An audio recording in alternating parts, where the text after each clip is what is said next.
Hi, good morning, everybody. Thank you very much for joining us this morning in the latest in our commercial law series. As you know, we have these bulletins every 6 months, and the intention is to kind of effectively just put on your radar things that are coming up and that you should be aware of. This morning, I'll be honest, it's a bit of an eclectic mix of topics. We have the very topical Mr. Marshall, who is going to be talking about the new offence of failure to prevent fraud, which I believe you can nod, Paul, might be coming live this week, maybe even Monday. But yeah. Already happened. Already happened. Okay, and then I will be discussing what seems to be on every single topic we do, which is the lovely subject of AI, and giving you a bit of an update on what's happening there. Then we will be going to Martin, who will be talking about what seems to be in all the headlines for a long time. Certainly, I couldn't do my online shopping, which was making me frustrated, but the Marks and Spencer's data breach, and just a detailed look at what actually went on there, because it's kind of fascinating. Then we're going to be handing over to Robert, who is going to be talking about Incoterms and why we're seeing them being used a little bit more than we ever have. So I'm looking forward to that session. Particularly, I'm looking forward to hearing how Bobby can discuss all the Incoterms in 5 to 7 minutes. So there's the challenge, folks. I've laid it down. And finally, we're finishing up with Ali, who is going to be looking at, again, a topic which seems to be coming up more and more, which is image rights in the UK and how we best protect them. So, and I think the next slide is just our lovely faces, which you'll probably be sick of by the end of the seminar. So I am going to hand straight over to Paul, who is going to update us on this new offence that we're all keen to hear of. Thanks, Alison. I like being called very topical. That's fantastic. And I also love the ambition that we've got about 19,000 topics to cover in this session. So I'll go as quick as I can to get through to some more interesting stuff. So I'm Paul Marshall, a partner in our risk governance and compliance team. I specialize in supporting clients achieve compliance with this type of offence, and I also help clients when things go wrong and they are not in compliance and need some help. So thinking about the offence first before, if we move on to the first slide, would be great. It is breaking news, as Alison said there. This offence came into force on Monday of this week. It's coming under the Economic Crime and Corporate Transparency Act, called ECTA for short. And I'll say a bit more as we get in. I'll say a bit more about this political imperative here. But in essence, this is all about the idea that law enforcement in the UK thinks that the best way or an effective way to stop fraud from happening is not to rely upon the police and other financial crime specialists, enforcement agencies to identify the fraud, but to make business and other public sector organisations responsible for policing their supply chain. And I'll explain how that works. So the offence is contained in section 199 of the Act, and we set out here the fundamentals. If you're a large organisation, you're guilty of an offence if someone associated with you commits a fraud intending to benefit you. So I often pause at that point because it's quite striking. You, as the company or the organisation, you don't have to know anything about the fraud. You don't have to have authorised the fraud. Simply by the fact that the person who commits the fraud is connected with you and they commit the fraud and it benefits you, that puts you at risk. So as we've said here, the associated person is the person who places you at risk. I'll call that person an AP here. But the AP who puts you at risk, that person, if they do the bad thing because they're working for you or performing services for you, and they do that bad thing because they're trying to give you a benefit, then even if you know nothing about it, your organisation may be guilty of an offence. And we've noted here the APs and who is an AP. Well, certainly your employees, that's easy. Subsidiary companies, yes. Agents, suppliers, contractors, anyone who performs a service for you is an associated person of you. So if you're sketching out your supply chain, you draw the lines of all the people who work for or on your behalf. Each of those people create a risk for you under this new offence. Any of those people committing a fraud gives rise to a risk for you. And the only good news from this slide, apart from making you aware of all the things you need to be aware of, the good news is this doesn't, if you're the victim of the fraud, don't worry about any of this. If you're a victim of a fraud, you're not brought into this fail to prevent offence. You're only brought into this if you fail to prevent fraud and the fraud was benefiting you. So let that sink in for a second, Kat, and we'll move on to the next slide. So you're hoping you're not a large organization, aren't you? Because if you're not a large organization, you don't have to worry about this, but it's not quite as simple as that. So a large organization, these are the people who, if someone commits the fraud and you haven't spotted and stopped it, you might be guilty of an offence. There's three criteria, and you need to meet two of them to be in scope. Turnover of more than 36 million, balance sheet of more than 18 million, or more than 250 employees. If you tick two of those criteria, you're a large organization and you're in scope, and that's that. But it's not as simple as that, because even if you're not a large organization, if you're a subsidiary of a large organization, they're in scope and therefore you're in scope. So imagine you're part of a wider group and your subsidiary entity doesn't meet any of those or doesn't meet two of those three criteria we've noted. If you're part of a wider group where the parent company does meet those criteria, then you're brought within scope. So that's one thing to be alive to. The other point, and I'll talk about the Bribery Act probably in a moment, but we talked a lot of when the Bribery Act came into force about this, the Failure to Prevent Friends for Bribery, and are public organisations in scope or not? Similar discussion here, and the clear point here is this failure to prevent fraud offence applies to public and private sector alike. So there's no public sector get out of jail free card. If you tick the boxes of the criteria, you're in scope. And the second thing is, do you have to be a UK entity to be in scope here, to be at risk? And the answer to that is no. This can apply to non-UK organisations.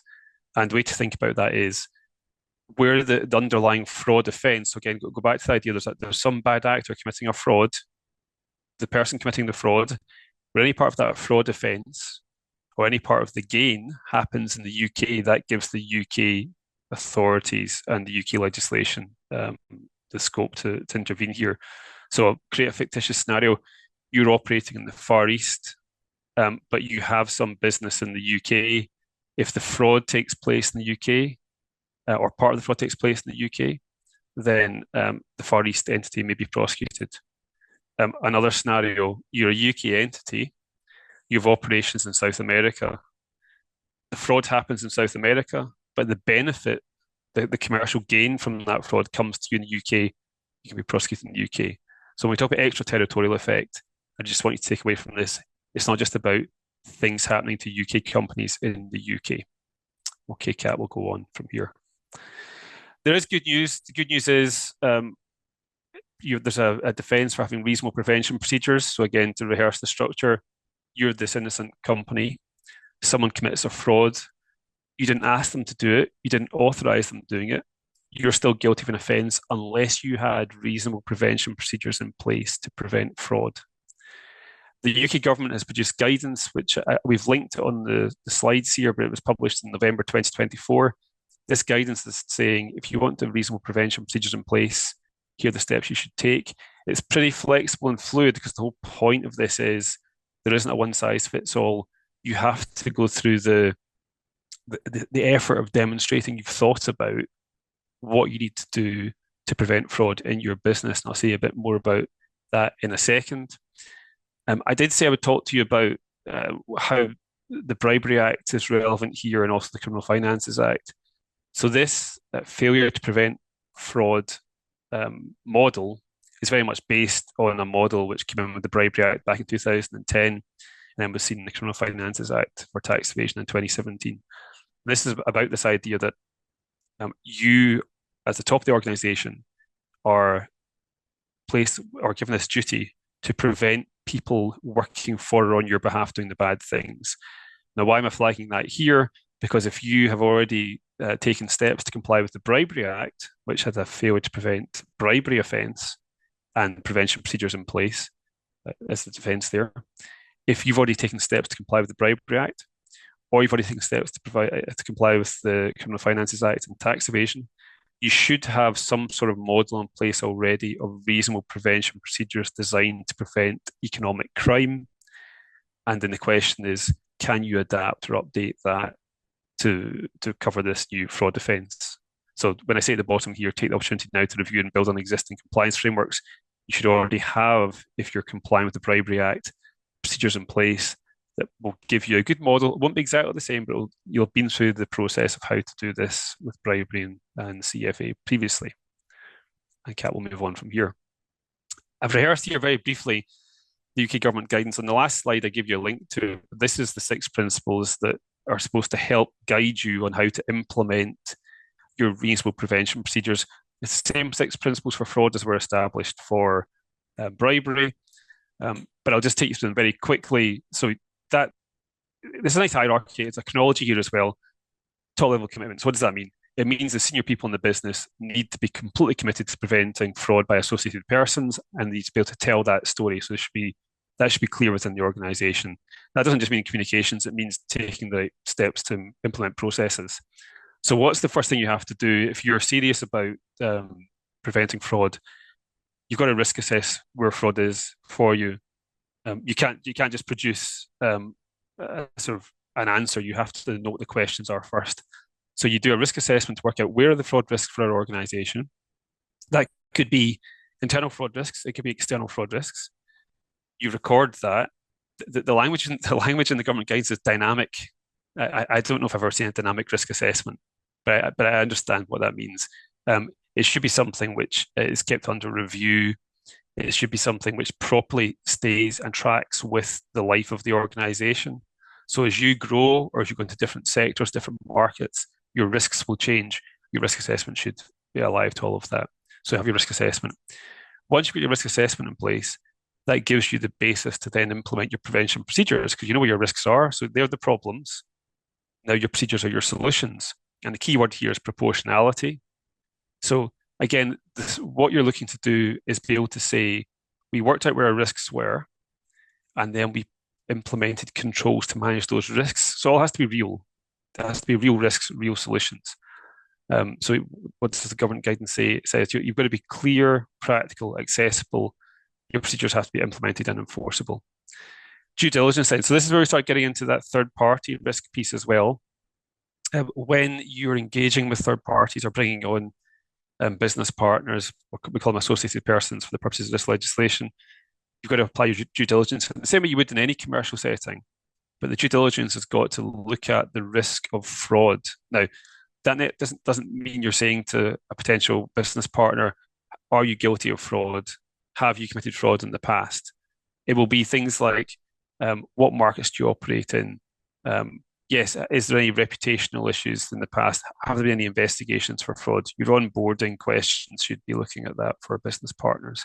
But again, thinking down the line, the bad thing happens, you need to be able to say to the authorities, we asked questions about our business partners before we take them on board. The communication and claim training, well, this is about once you've got all your good fraud prevention procedures in place, you can't just put it in a drawer. You've got to tell your people about it through training. But really importantly, you've got to communicate to third parties, associated persons outside the business, what your position is, and we'll maybe look at that in a moment and how that can be done in a practical way. So you've got to get your message about fraud prevention out there.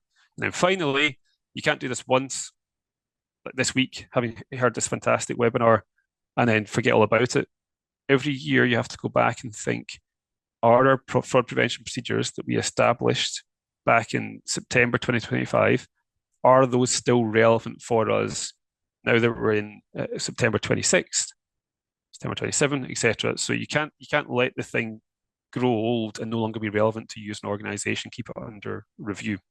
So Kat, we'll move on from here, please. Coming towards the end now, contractual protection. So that a lot of the guys from the team who are on the call with me, they love contractual protection. So this is a slide especially for them. And what I'm thinking about here is, this is not employees really, this is people outside the business who are associated persons, because they are the key risk for you.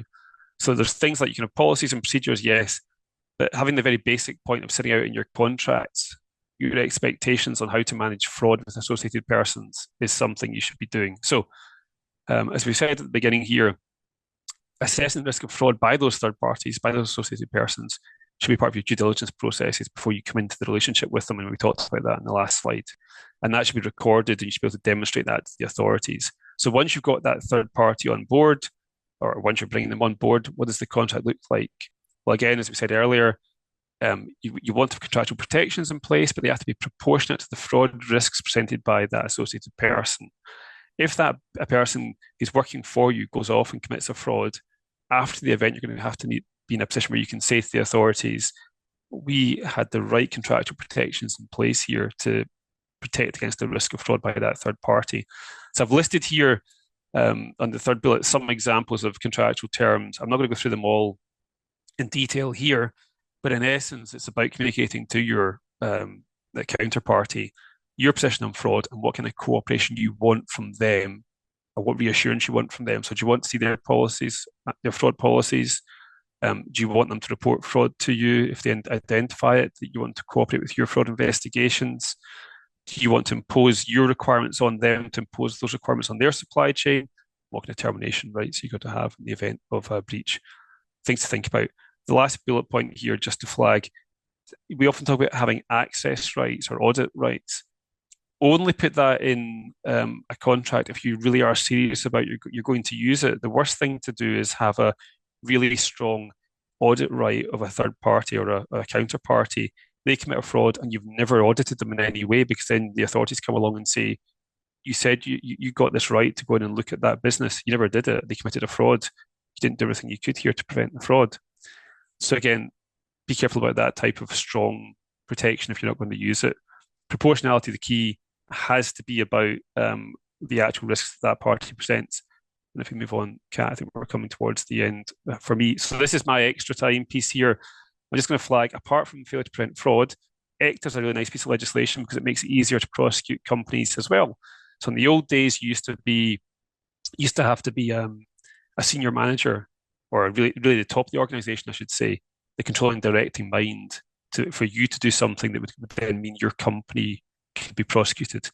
ECTA makes it easier. It dials it down from controlling and directing mind to senior managers. So if you're a senior manager, you commit a financial crime or economic crime that can make the company guilty also. And I've set out here the definition of senior manager. You can look at that happily afterwards if you like. But my takeaway is ECTA's not very helpful in two ways. It makes it easier for you to be prosecuted because of people outside the business doing bad things, associated persons, but it also makes it easier to prosecute a company where senior people inside the business do bad things, because it's no longer the top board members only who might give that liability to the company. It's also senior managers who can run parts of the day-to-day business. And that will take me, I think, to the end of my time. And Alison, I'm going to pass on to you, I think. Thank you, Paul. And bonus points for coming in on time. I mean, I'll be honest, I'm going to take points away because I thought you were a little bit sneery when you were saying that the commercial contract drafters on the call loved the clause drafting. But there you go. That's just me. It's true, though. It's true. Well, it's true. We do like it.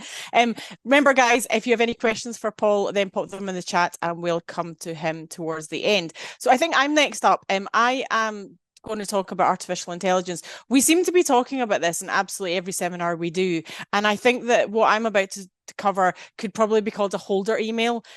We are expecting some big changes to be coming soon, but they're not quite there yet. So let's have a dive in and see exactly what I'm talking about. Next slide, Kat, thank you. So just to recap, because we have spoke about it in our last session, the UK doesn't have a specific regulation in relation to AI. Instead, it's got a number of very, very, very broad, and I would say data protection-like principles about, it must be safe, secure, it must be robust, it must be transparent, it must be capable of explained, it must be fair, it must be accountable, very broad principles. And all that they've really said is we will leave the regulation of this AI use to particular sectors. So they're looking to the FCA or the ICO to try and actually bring in specific requirements. Now, this is in quite contrast to the EU AI Act, which I always have to think about, it's difficult to say, who are motoring, some would say. Now, they have gone typically European and have absolutely regulated the life out of AI and are bringing in, as we speak, regular new principles. So some of the new ones that have just come in is the prohibition on unacceptable risk AI. Now, that's AI that can manipulate human behaviours or starts kind of scraping social images, and that's just absolutely prohibited. We have got this new obligation obligation for literacy among deployers and providers of AI, and that's an obligation to ensure that employees and staff that they use have a good literacy around AI. One would hope so, but let's not judge. They've brought in an obligation on providers of general purpose AI models to actually comply with copyright law, and I'll come on to that in a minute because what that compliance means is tricky. And they've got new enforcement provisions and they're enforced now. So if you're not complying, you can face that 15 million euros or 3% global turnover, whichever is higher. So as a recap, as you can see, the two systems are quite different. Now, we all thought that maybe the answer was coming in the form of a private member's bill earlier this year. And yes, us lawyers got quite excited about it. The bill was set out as having three aims. They were going to establish an AI authority, which would, codify how AI should be used, make sure that everybody was adhering to the principles, collaboration, lots of good provisions in there. It would enshrine the UK's regulatory principles and it would facilitate engagement. So we got our hopes up. We thought, aha, maybe the answer is coming in a private member's bill, but alas, no. The ball was very much taken and kicked down the road, and it was decided that if any of the things in the private member's bill was going to be enacted, then it would be done separately, and probably not until 2026. So that was a red herring, if anything else, a VAR no goal, quite frankly. Next slide, Kat. Yes. So then we got slightly excited, but not too excited. Again, please don't judge lawyers. And the Data Use and Access Act 2025, I think Martin has told me we call it, I'll get this wrong, he'll tell you, do I? Anyway, this act, which came out on the 19th of June, and it's being implemented. And I guess we all looked to that because there was a lot of chat that the AI provisions should be set out therein. However, it again was an open goal. It wasn't seized. They decided that no, we need to look at this specifically. We need to take on board how copyright works is going to be developed post the consultation, and instead the obligation turned into a obligation to publish a report on the use of copyright works and the development of AI systems by no later than March 2026. And on the screen there is some guidance as to what that report must contain. It must contain policy options in relation to copyright law and a bit of clarity for our AI innovators. The point of this is this was another holder. It's not set, the answer is not set out in this act, much as we hoped it might be. So we're left, as good lawyers are, with turning to case law and thinking, might case law give us the answer? And I'll be honest, as Ali, who's about to speak later, will know, I got quite excited by the Getty Images and stability case, which is the next slide, please, Kat, which was, for those of you that remember, Getty Images, the holder of the photograph portfolio, took stability AI to court, effectively saying that they had used all their images to train the AI system and that effectively they had breached their copyright in that. Now, there's been a big court case going on in London in June this year. I was watching it very closely. We were hoping to get the decision on whether this scraping or using of images and copyright was a primary copyright infringement.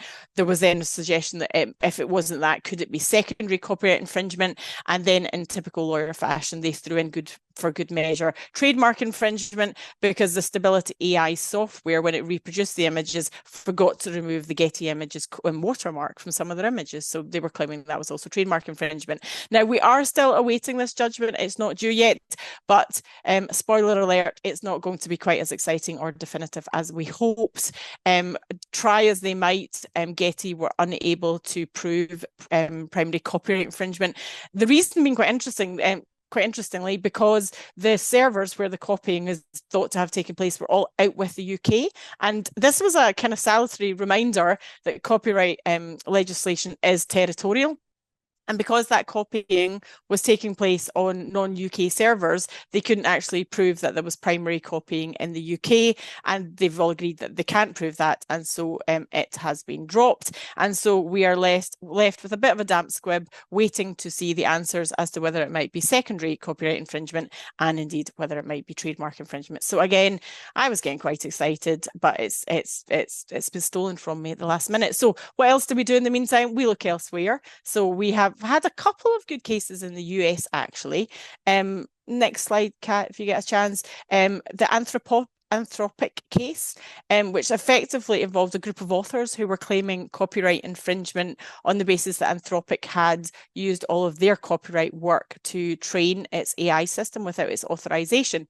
Now, in this case, I think we were all a little surprised, but the court held in favour of Anthropic, and they did so on the basis of fair use. I'll come on to what that is in a minute. But they essentially said that when the authors made their work available, and where they had been legitimately purchased, then effectively that gave authorization to the AI developers to use that work and to train their models based on that work. Now, that case is quite interesting because during the disclosure exercise, the court also found that Anthropic had, I think, up to £17 million worth of unauthorized copyright work. And so in true US fashion, there's a big dispute going on about damages that might be due in relation to the unauthorized work, i.e. the work that hadn't been legitimately purchased. But for the purposes of us, we look at this fair use in a bit more detail. I'm not going to go into it because it's an entire seminar in itself, but both the US cases were found on the basis of fair use. And fair use is a US concept which is pretty general and effectively decided on the merits and facts of the case. And some of you on the call who are familiar with IP might be screaming, but what about fair dealing? You're quite right. In the UK, we do have the concept of fair dealing, but fair dealing is much more narrow and is specific statutorily defined terms. So I'm not sure that the analogy is that helpful, although it's always good to get an AI case and to see what's going on. The Kadri against Meta case was also decided on the same basis. And I just wanted to leave you with a salutary tale because we love a lawyer's nightmare, I think, don't we? Well, I do. Maybe that's just me.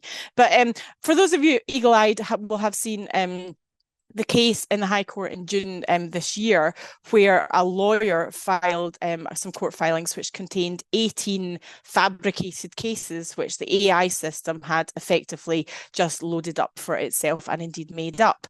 And I mean, it wasn't a small case. There was £90 million worth of a claim, and it involved the Qatari National Bank.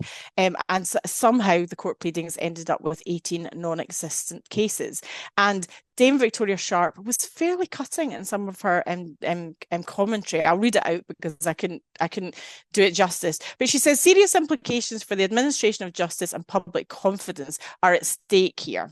And I think what she effectively said was, if this happens again, it will amount to contempt of court or even a case of prejudicing the court of and so her point, the facts of that case were that the client had actually done his own diligence and had loaded these up using the AI, and the lawyer's defense was, well, we didn't know anything about it because that was the client information, we weren't really checking it. And in that case, Dame Sharp said, not good enough, I'm sorry, if you're going to come to my court and you're going to give me some of these pleadings, then you are expected to be professional. And she's referred the lawyer to the professional regulator. And there was another one in London earlier this last couple of months. Again, 5 fictitious cases were loaded, which had been entirely created by AI. The lawyer in that case couldn't come up with any explanation of where they'd come from, and so again was referred to professional regulators. So I know we have a number of lawyers on the call. All I would say is my practical tip is please use AI with caution. And I am now going to hand you over to Martin, who's going to explain to me why I didn't get my shopping. Martin, over to you. Thank you, Alison, and good morning. Yes, so I'm going to talk about the M&S cyber incident. And I suppose what I want to do in the next few minutes is talk about how a large, very well-defended company ended up being compromised, and what can we all take from that. So as Alison said, and you'll all be aware of this, M&S was subject to a fairly major cyber attack back in April this year. It is apparently the same gang that was behind the attacks on the Co-op in Harrods as well, which took place about the same time. But what was interesting, and we're going by what M&S has said and what's been reported, is that the hackers didn't break in by attacking M&S's own systems. Instead, they found a weakness in the supply chain, and so if you just go back to the previous slide, they found a weakness in the supply chain, and they targeted a contractor. One of M&S's IT contractors, reported to be TCS, but it's not clear whether it actually was or someone else. And what they seem to have done is they tricked some of the supplier's employees into handing over their login credentials. So in other words, this is a phishing attack. Happens quite a lot. A lot of cyber attacks start with a phishing attack. And we don't know exactly what happened. It might have been an email. It may have been someone posing as tech support on a call, whatever it was, they somehow got someone at the supplier to reveal their password or authentication details. And then the point is, and the thing that's relevant here is that once the attacker had those details, they were then able to log into M&S's network, and then they could act as if they were a trusted user. So there was no hacking, brute force attack, whatever it may be, to actually get into there. They used genuine access credentials to get in there. And then once they were in, they could largely do what they want. They didn't break the firewall. It was just a human vulnerability that effectively opened that door. And once they were in, what did they do? Well, they deployed ransomware onto key systems. They were able to access and apparently exfiltrate customer data. And all of that caused a huge amount of disruption to M&S's operations. So Alison didn't get her shopping. Many other people were in the same place. The online orders, click and collect was down for many, many weeks. And I think analysts are estimating that was about, £43 million worth of lost sales each week that the online business was down.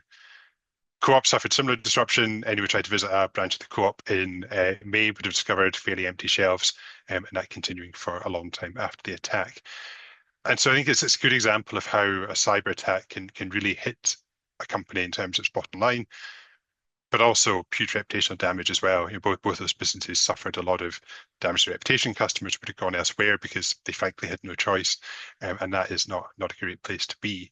So what I want to do over the next just couple of minutes is just pick out what I think are probably the two key takeaways from this, and things that might help you to be able to improve cyber resilience within your own business or organization. So first key takeaway, social engineering versus technical vulnerabilities. So in this case, the attackers succeeded by tricking people. They preyed on vulnerabilities using social engineering. They didn't hack software or systems or things like that. They just used a clever phone call or an email or something like that, and that's how they defeated all the high-tech defenses I'm sure M&S had in place.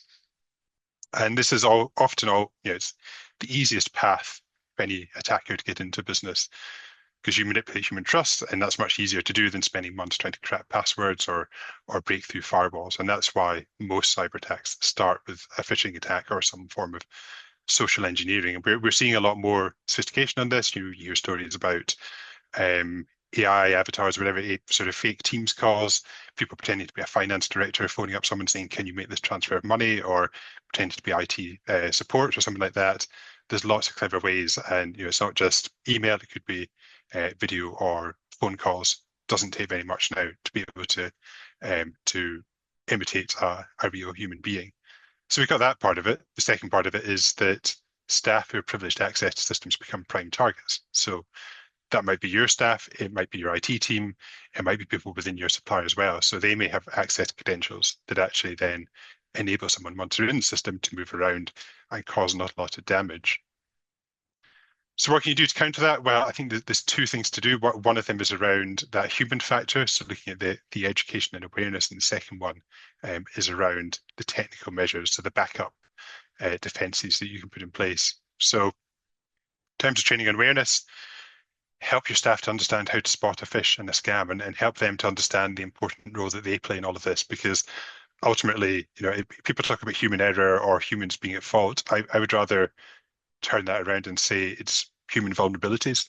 No one is intentionally doing this. The people who are caught out by this, they are being tricked. The vulnerabilities are being preyed upon. So help them to do that better, to become more aware, give them the training and the awareness, do testing exercises, all that kind of stuff. It all just helps, because ultimately this is one of the weakest points.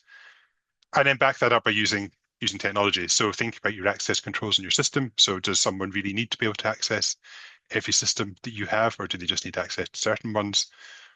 Use multi-factor authentication if you don't already have that. Think about password management. So one of the theories here is potentially that this was all to do with a password reset and how the help desk dealt with that.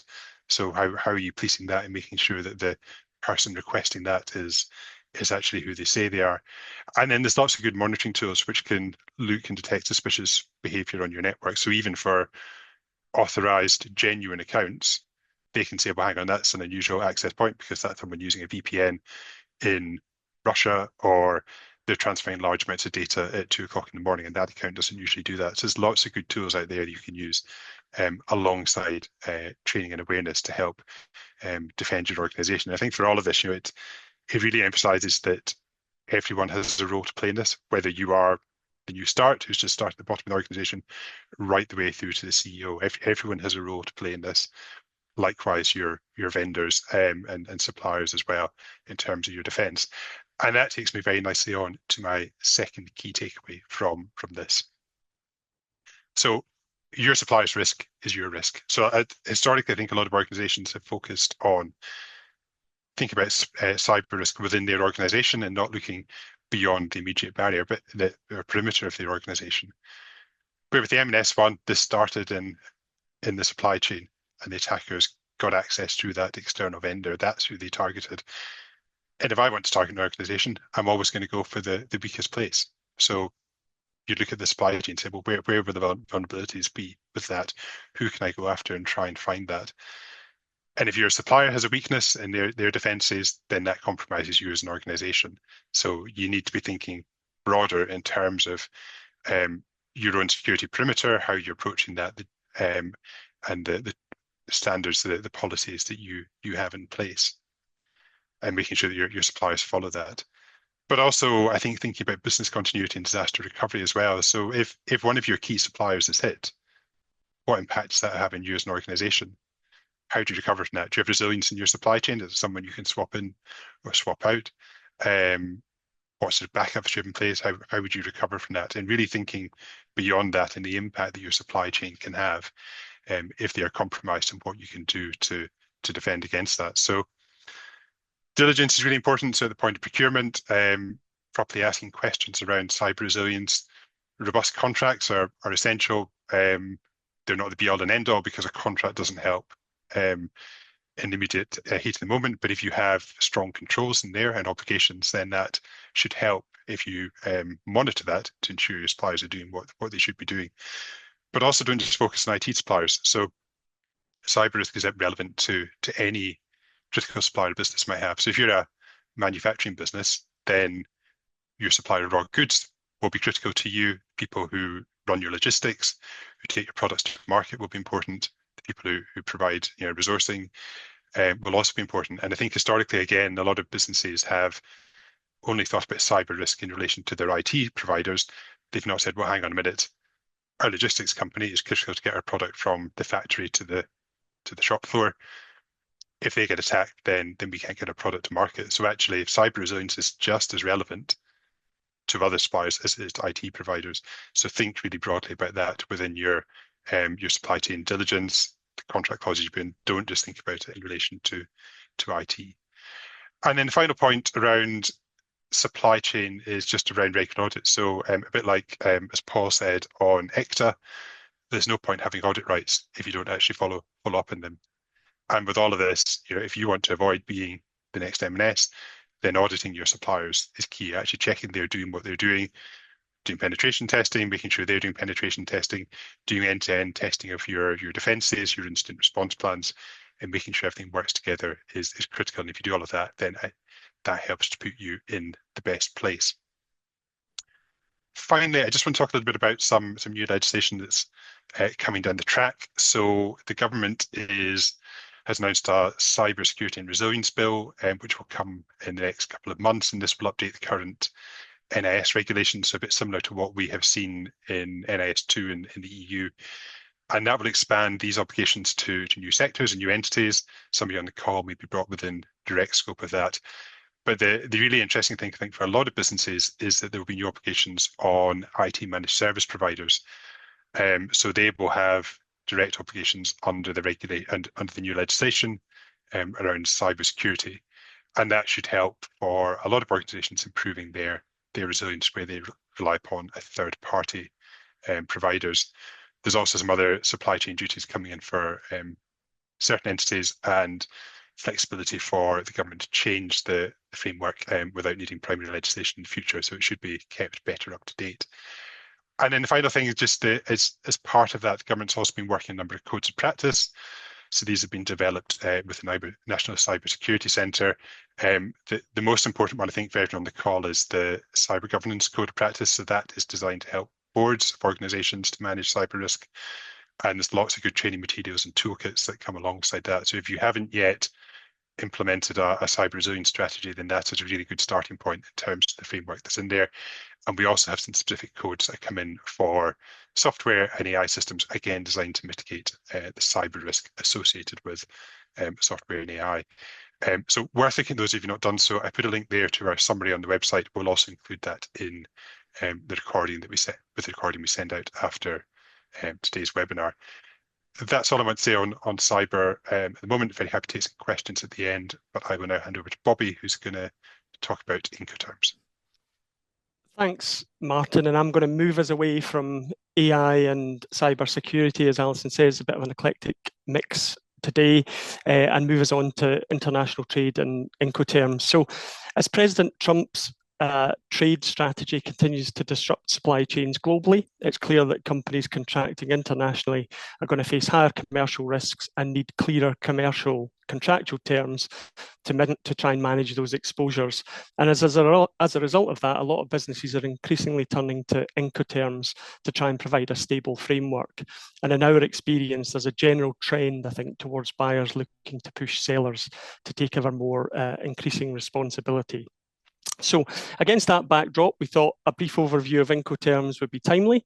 And as you can see in the slide there for the agenda, we thought we would try and cover what Incoterms are. I'm sure a lot of people will know, but for those who don't, we'll try and cover what they are quickly, what they do, what they don't do, how to use them, and the relationship between Incoterms and the underlying sale contract, as it's important, I think, to bear in mind that Incoterms aren't a substitution for having that underlying sale contract. So if you move us on to the next slide, Kat, what are Incoterms? Well, International Commercial Terms is what it stands for, and they are comprised of 11 different rule sets codified by the International Chamber of Commerce, and each rule set applicable to a different supply scenario defines the applicable obligations of the seller and the buyer for the international movement of goods as regards delivery obligations, risks, and costs. And as you can see from the next slide, Kat, as you can see from the next one, Incoterms are used across a wide range of different sectors. They really are sector agnostic, and their application is not limited to the trade of any one type of goods. So moving on, what do they do? Next slide, Kat. Yeah, as I mentioned earlier, each of the Incoterms rule sets broadly looks to allocate responsibility for delivery obligations. So who's responsible for what is between sellers and buyers, who organises the transport, who's got to organise the export and import licenses, the shipping documents, etc. Who's responsible for risks, at what point have goods been delivered, and as such, risk passes from seller to buyer. And we'll come on to different rule sets, we'll provide for this to happen at different points, allowing parties to really agree which Incoterm might be most appropriate for their arrangement. And responsibility for costs, so which party is responsible for the costs of transport, packaging, loading, unloading, etc. We don't have time for a deep dive in this session into each Incoterm, despite Alison's bold challenge. But as an example of how different rule sets work, I thought it might be helpful to look at how the transfer of risk is dealt with across a few of the rule sets to highlight the key differences.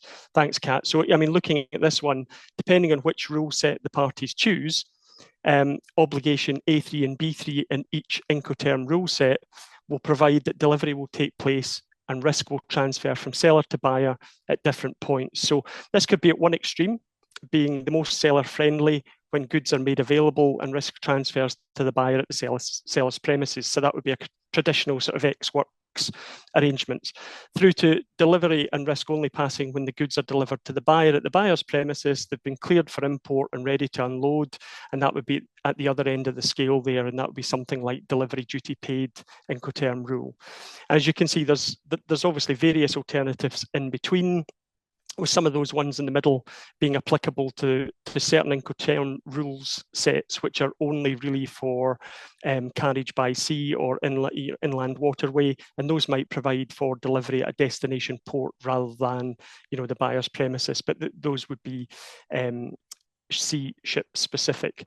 And Kat, if you move us on to the next one, I think this next slide helps to illustrate the point in terms of which rule sets are seller friendly or buyer friendly when it comes to looking at the transfer of risk. So the earlier the risk transfers, the more blue on the slide, the more friendly the rule set is for the seller. So you can see X works there right up the top, risk transfers at the seller's premises. So, that's the most friendly rule set for them.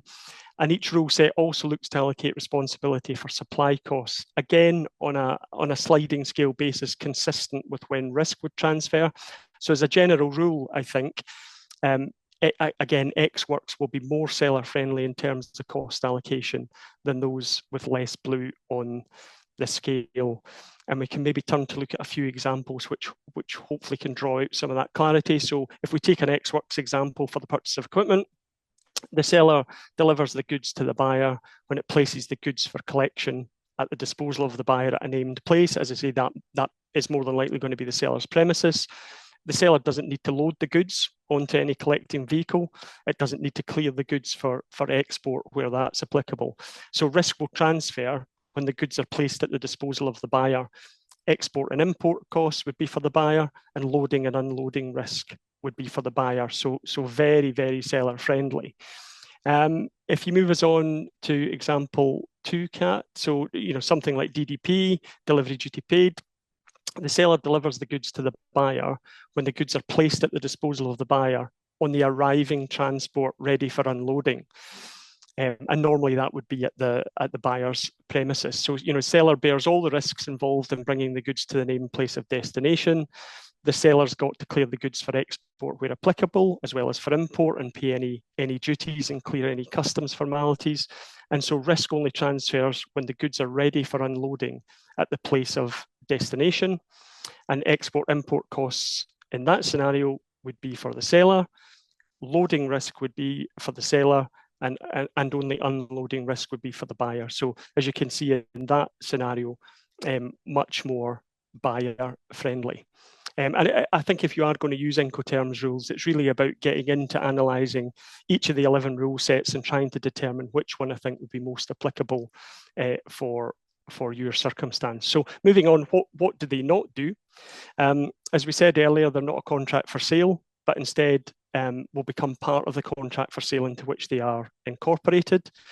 And Incoterm rules don't deal with many of the other key terms which you would require to deal with or want to deal with in an underlying sale contract. For example, price, method of payment, ownership of IP rights, or indeed the specification of the goods that are being supplied or sold.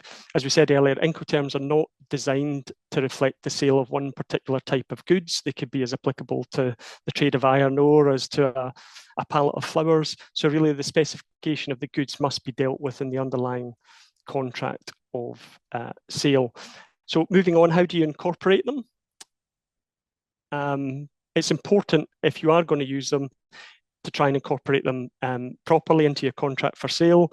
And in terms of doing that, we would highlight 3 things. Firstly, goes without saying, clearly identify which rule set is to apply. There should be a clear order of precedence in the event of a conflict between your contract of sale and the Incoterm rule being incorporated, and normally you would favour then the contract of sale applying and overriding if there were to be a conflict.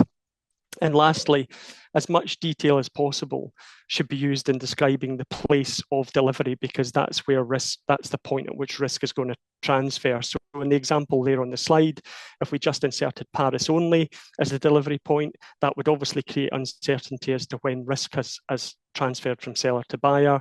Using number 7 Champs-Élysées Paris is much more geographically specific and gives much more certainty as to when that point has happened. Lastly, I think the last thing to draw out would be, if you are using Incoterms, just be aware of how those interact and impact in other contracts forming part of the transaction, for example, such as a letter of credit. And an example there might be if the parties were going to agree Incoterms free on board should apply, then delivery would take place and risk would pass when the seller loads the goods onto the ship arranged by the buyer. If a letter of credit is being used, that may say payment will be made against a bill of lading provided by the carrier. There is therefore a risk in that scenario that the buyer could frustrate the transaction by cancelling the shipping contract after loading, in which case the seller is going to have trouble getting the bill of lading it needs to get paid, and it's going to have to try and recover the goods because it hasn't been paid. So clearly payment in advance is better if you're the seller, but if a letter of credit is to be used, then ideally the seller should look to ensure that this is structured so that payments can be triggered by the presentation of documents within its control insofar as possible. So I appreciate that's a whistle-stop tour of Incoterms, Alison. I didn't even try to go through every single term, and there's a lot more to think about if you're going to use them. If anyone would like to get in touch with us to discuss their use further, then please don't hesitate to contact me or any other member of the team. Thanks. Thanks, Bobby. Good morning, everyone. I'm going to talk today about image rights in the UK and whether it's a time for a change. I'm going to cover four main things today: where the law currently stands, some of the problems with the current position, how other countries are approaching things, and also what the UK can potentially do going forward. So if we go into the next slide, we'll look at the current UK position. So the UK at the moment does not recognise a standalone image rights. Instead, people have to rely on a patchwork of different laws, and we're going to look at some of those now. So passing off, this is the route that celebrities often use if their image is used in a way that looks like endorsement. So you might remember cases like Rihanna against Topshop, where Topshop sold T-shirts with her photo on it, and Rihanna persuaded the court that fans could easily think that she had approved them. It's a reminder that passing off can work, but only if there's goodwill and misrepresentation. Similarly, in Irvine against TalkSport, Eddie Irvine won £25,000 when TalkSport doctored an image of him holding a logo branded with their radio. And again, that looks as though he was endorsing the station. But the problem with passing off is if someone just uses your name in a meme or in merchandise without suggesting endorsement, that then passing off won't help. And also, if you're not famous enough to show goodwill, then you're also likely out of luck.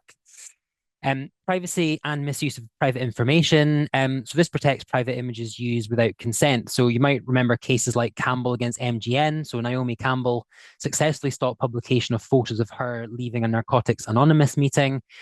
Douglas against Hello, that's where Michael Douglas and Catherine Zeta-Jones enforced their exclusive OK Magazine wedding photo deal when Hello Magazine published unauthorized photographs. And both of these cases show that courts will protect privacy, even commercial privacy, but only where the images were confidential in nature. So if you're in public, your image can usually be used without consent. Data protection, that's another route. So images and voices can count as personal data under UK GDPR, and that gives you rights like access and erasure, but in practice, enforcement can be slow, and it doesn't neatly deal with commercial exploitation. If we go on to the next slide, what about IP? So copyright is one example. So copyright will protect the photo itself. Sorry, Kat, if we go on to the next slide. Copyright can protect the photo itself, not the person in it. So unless you took the photo or you own the copyright, for example, you commissioned the photographer, you have an agreement in place, you don't control how that image is then used or exploited. Trademarks, celebrities will often protect their brands, their names, their logos through trademarks. Think of Cristiano Ronaldo and his CR7 logo. That's a good example. But again, protection is limited to the categories that you've registered, doesn't cover all uses of image. And then finally, contracts and consent. This is probably the most straightforward tool. Celebrities and influencers often sign deals controlling how their image can be used. Contracts can also be used to restrict individuals. So again, some of you might remember the case with Karen Millen, where she agreed not to use her own name in business after selling her brand. The problem with contracts, obviously, is that it will only bind the parties to the contract, not stop outsiders misusing your image.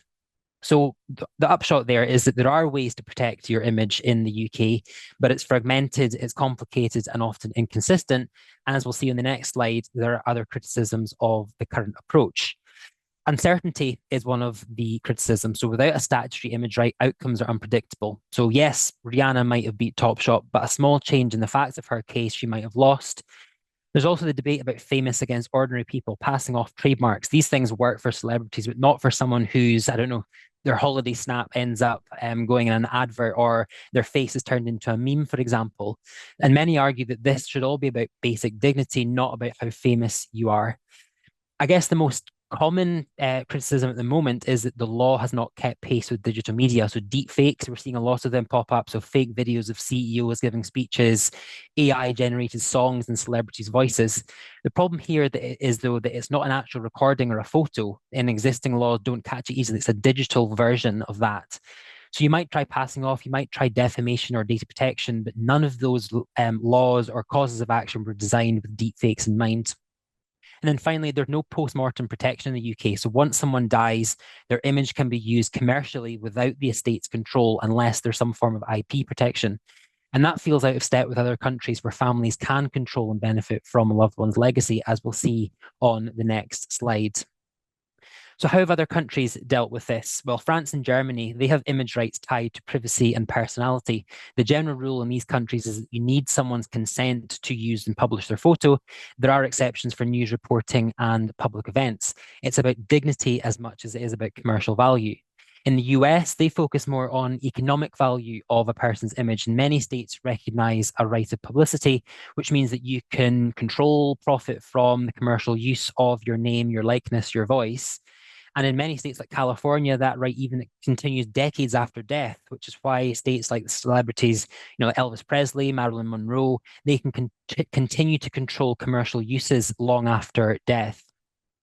Closer to home, Guernsey created the world's first image rights register in 2012. And here, individuals can actually register their name, their likeness, and other characteristics as property rights. And I guess most interestingly, and I guess the reason that we've included it in today's session is that this year, Denmark have pushed boundaries by a new law that gives people copyright style ownership over their face, their voice, and their likeness. Now, this new law is aimed squarely at AI and deepfakes and also continues for 50 years after death. There's exceptions for satire, for parody, but this is one of the most modern tech-driven approaches that we have seen taken. If we go on to the next slide, we can look and see what the UK then could potentially do next and some of the options that are being spoken about. The first is to introduce a new statutory image right, a clear law giving individuals control over the commercial use of their identity. Now, that could apply to everyone, not just celebrities, and it would need to include carve-outs for journalism and satire. We could also go down the same route as Denmark, introduce deep fake specific rules, given the urgency around AI, banning harmful creation or sharing of AI likenesses and putting duties on tech platforms to remove them quickly. Or we could modernize existing tools. Passing off could be adapted to deal more easily with online endorsement, performance rights and IP laws could be updated, data protection could be clarified to cover realistic AI likenesses. The key, however, whichever way we go down, however, will be to strike the right balance between protecting individuals on the one hand without stifling free expression or creativity.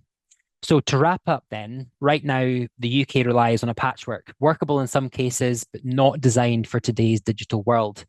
Other countries, they're modernizing fast, and the UK faces a choice: keep patching or create a clear statutory framework.